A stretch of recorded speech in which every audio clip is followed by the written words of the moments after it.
Hey everybody, I'm Yvonne Williams with Back to Earth Creations, and in this video I wanted to introduce y'all to the wonderful world of jump rings. Here are some that we coiled and cut. They're 18 gauge 3/16. The 18 gauge is the wire thickness and the 3/16 is the inner diameter.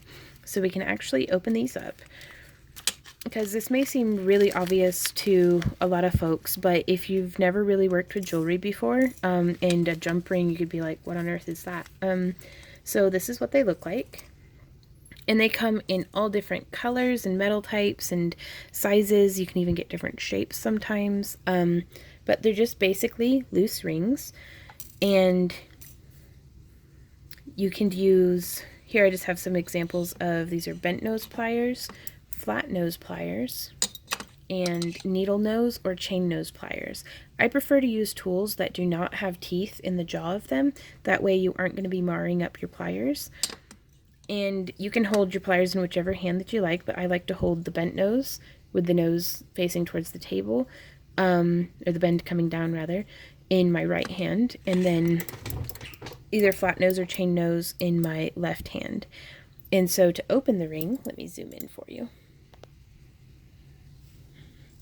I would just take it, and as opposed to holding it like this, which doesn't really give you a whole lot of control, boop, because you're only holding it in those two limited areas, I like to hold it very, like, make broader points of connection.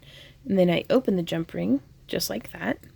And then to close it, I come through, and to get that click noise, what I'm doing is I'm wiggling it forward and backward, pushing inward, like pushing my pliers towards each other. And that click happens whenever you kind of overbend it. But what happens is whenever you're cutting the rings, a very small amount of metal is being removed. So you want to be able to close that gap. That way it looks kind of seamless. The closer to seamless I can get it, the happier I am. I use jump rings on polymer clay pendants. It gives me a little loop if I don't want to use a store-bought bail that I can thread a necklace chain through. I use them for attaching leather pieces to chain. Here I have some 18 gauge 1/8 inch rings, and then this is a 16 gauge 1/4 inch ring. And you can see I use them so much in all of my work. You can do decorative things with scales and, attaching it in different ways to different pieces.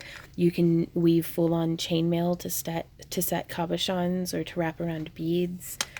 This is actually the same weave that was done around the edge here. It's called a half Persian 3-in-1.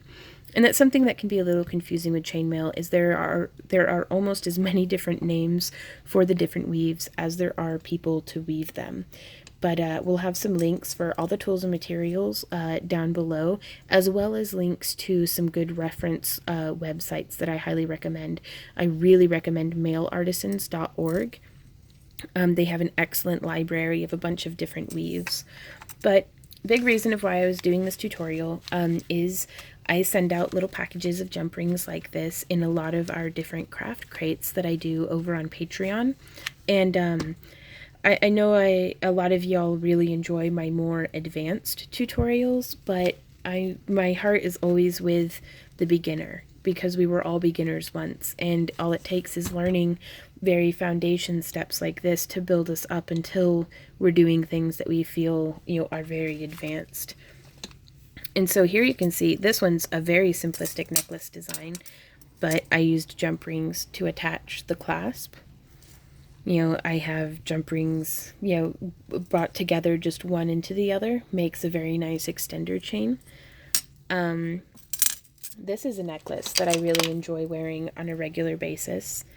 And so even paired just with the beadwork and the wire wrapping, I still have jump rings finishing off the ends. So I kind of stockpile them a little bit, because you never know what ring gauge, wire gauge or ring size you're going to need. And you can also coil and cut your own using parawire. And that way you could get your rings to match the same wire that you used in your weaving, which is always really fun. And so again, there'll be links to a tutorial on how to coil and cut your own rings, just to each of these different examples that I've shown you. Those tutorials will be down in the video description below. But thank you guys so much for hanging out with me. Also, shameless plug, a couple of these pieces are actually available in my Etsy store. So you could have them as your very own if you like. But also, I highly encourage you to check out and learn how to make your own, because it's really fun, and I like it, and I think you might like it too. But yeah, if you have any questions, comments, or ideas, please leave them down below. And if you have, sorry, brain fart. If you'd like to support my work beyond just liking and sharing and subscribing, please consider joining me over on Patreon. Again, links will be down below, but pledges can start at just $1 a month, and you can even follow without pledging and get access to exclusive behind-the-scenes content and all sorts of different things over there.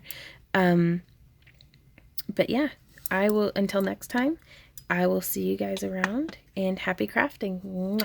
Bye.